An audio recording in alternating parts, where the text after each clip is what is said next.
Allahumma barik wa sallim nahmadu wa nusalli ala rasulil karim amma ba'. Sayyidina Abu Sa'id Khudri radhiyallahu an meriwayatkan bahawa sesungguhnya Rasulullah SAW bersabda, hendaklah kamu berzikir kepada Allah SWT sebanyak-banyaknya sehingga orang mengatakan kamu gila. Hadis riwayat Ahmad dan lain-lain.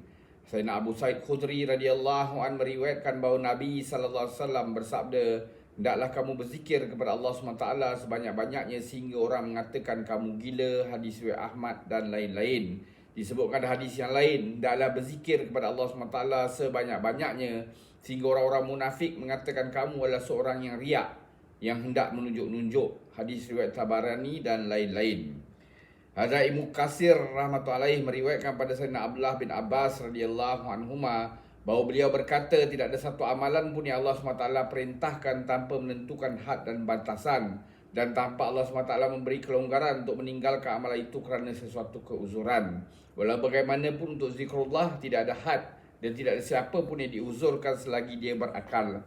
Sebagaimana firman Allah Subhanahu Wa Taala, berzikirlah dengan menyebut nama Allah SWT dengan sebanyak-banyaknya. Sayyidina Abdullah Zul Bajadain rahmatullahi radhiyallahu anhu adalah seorang sahabat yang yatim sejak masih kecil. Beliau tinggal bersama bapa saudaranya yang telah menjaganya dengan baik. Tanpa diketahui oleh ahli keluarganya, beliau telah memeluk Islam. Setelah diketahui, maka bapa saudaranya sangat marah lalu menanggalkan pakaiannya serta menghalaunya keluar dari rumah. Ibunya juga tidak senang hati dengan keislamannya. Walau bagaimanapun sebagai seorang ibu, dia bersimpati juga dan memberi kepadanya selai selimut yang agak tebal. Beliau memotong selimut itu menjadi dua bahagian. Satu bahagian dijadikan kain sarung dan sebahagian lagi digunakan untuk menutup bahagian atas badannya, dan beliau terus berhijrah ke Madinah. Beliau selalu berada berhampiran pintu rumah Nabi SAW dan beliau banyak berzikir dengan mengeraskan suaranya. Pernah Sayyidina Umar radhiyallahu berkata, apakah orang ini berzikir sedemikian rupa kerana ingin menunjuk-nunjuk? Nabi SAW bersabda, tidak, bahkan dia adalah seorang daripada golongan awabin, yakni orang yang selalu bertaubat kepada Allah SWT. Sayyidina Abdullah Zul Bajadain radhiyallahu an meninggal dunia dalam peperangan Tabuk. Pada malam itu, para sahabat radhiyallahu an huma melihat pelita sedang bersinar berhampiran dengan kubur-kubur. Mereka pergi dan melihat Nabi SAW berada di dalam liang kubur. Baginda SAW berkata kepada Sayyidina Abu Bakar Siddiq radhiyallahu an dan Sayyidina Umar Faruq radhiyallahu an, hulurkanlah mayat saudaramu itu kepadaku. Mereka pun menghulurkan mayat itu kepada Nabi SAW. Setelah mengemumikan mayat itu, Nabi SAW berdoa, ya Allah, aku meredainya. Ya Allah, engkau juga redalah terhadapnya. Selepas menyaksikan upacara pengebumian tersebut, Sayyidina Abdullah bin Mas'ud radhiyallahu berkata, alangkah bagusnya jika mayat itu adalah mayat aku. Hazrat Fudair rahmatullahi adalah seorang ahli tasawuf yang masyhur. Beliau berkata, meninggalkan satu amalan kerana takut dilihat orang adalah termasuk dalam riak, dan melakukan satu amalan untuk dilihat oleh orang termasuk dalam syirik.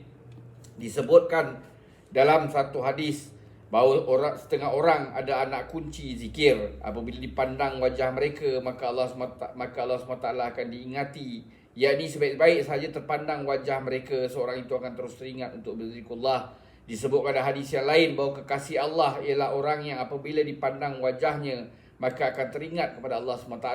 Dalam satu hadis yang lain disebutkan pula, orang yang terbaik dalam kalangan kamu ialah orang yang apabila dipandang wajahnya, maka ingatan kepada Allah SWT akan menjadi segar.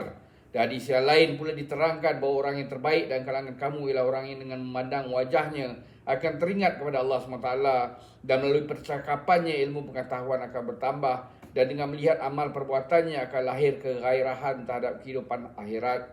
Keistimewaan ini hanya akan terhasil pada seorang yang sudah membiasakan dirinya dengan berzikir sebanyak-banyaknya. Sebaliknya, seorang yang dikira dirinya sendiri pun tidak mendapat taufik untuk berzikir, maka apakah mungkin dengan melihatnya ada orang teringat kepada Allah SWT. Semoga Allah Ta'ala bagi kita taufik untuk kita ambil iktibar, amalkan dan sampaikan. Subhanallahi wa bihamdi, subhanakallahumma bihamdika, asyhadu an la anta astaghfiruka wa atubu ilaik. Subhana rabbika rabbil izzati amma yasifun, wassalamun alal mursalin, alhamdulillahi rabbil alamin. Taqabbalallah.